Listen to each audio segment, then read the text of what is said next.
Hello student, তোমরা যারা ক্যালকাটা ইউনিভার্সিটির আন্ডারে সেমিস্টার 4-এর ছাত্রছাত্রী আছো এবং তোমাদের ইতিহাসের পাস কোর্সে SEC-B1 সাবজেক্টটা আছে, তোমাদের জন্য আজকের ক্লাসটা খুবই গুরুত্বপূর্ণ।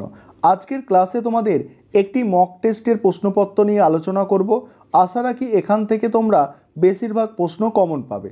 তাহলে আজকে মক টেস্টের প্রশ্নপত্রটা দেখে নাও, আর তোমরা অতি অবশ্যই আজকের ভিডিওটা নিজেদের বন্ধুবান্ধব অর্থাৎ সহপাঠীদের সঙ্গে একটু শেয়ার করে নেবে, যাতে তারাও বিষয়টা দেখার এবং জানার সুযোগ পায়। দেখো, তোমাদের ফুল মার্কস হচ্ছে 80, অর্থাৎ 80 নম্বরের পরীক্ষা হবে।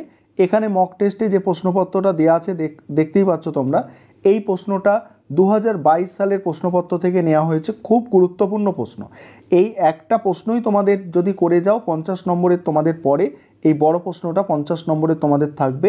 প্রশ্নটা কি আছে, সাম্প্রতিককালে তোমার দেখা অথবা তুমি ইন্টারনেটের ভার্চুয়াল এটা ভ্রমণ হবে, ভ্রমণ করেছো এমন একটি সংগ্রহশালা বা স্মৃতিসৌধ বা লেখাগারের ওপরে 1000 শব্দের মধ্যে একটা প্রতিবেদন লিখতে বলা হচ্ছে। খুব ভালো করে এখনও পরীক্ষার বাকি আছে, ঠিক আছে? যতটা সময় বাকি আছে তোমরা এই প্রশ্নের অ্যান্সারটা করার চেষ্টা করো, এটাই তোমরা 50 নম্বরে কমন পেয়ে যাবে। এবার বিভাগ খ থেকে 15 নম্বরের দুটো প্রশ্নের অ্যান্সার করতে হয়।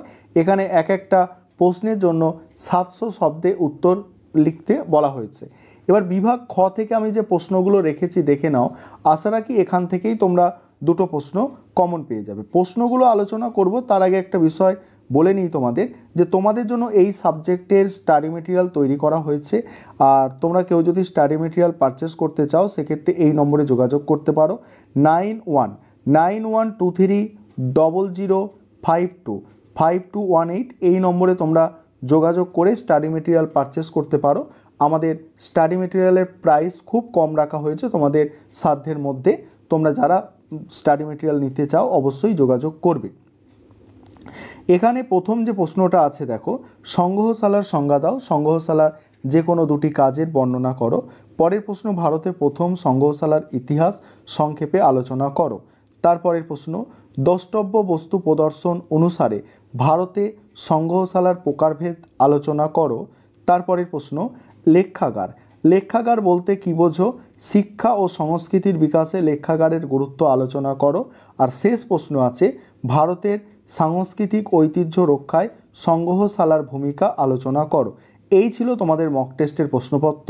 এই প্রশ্নপত্রটা তোমরা তৈরি করে যাও, আশা রাখি তোমরা উপকৃত হবে।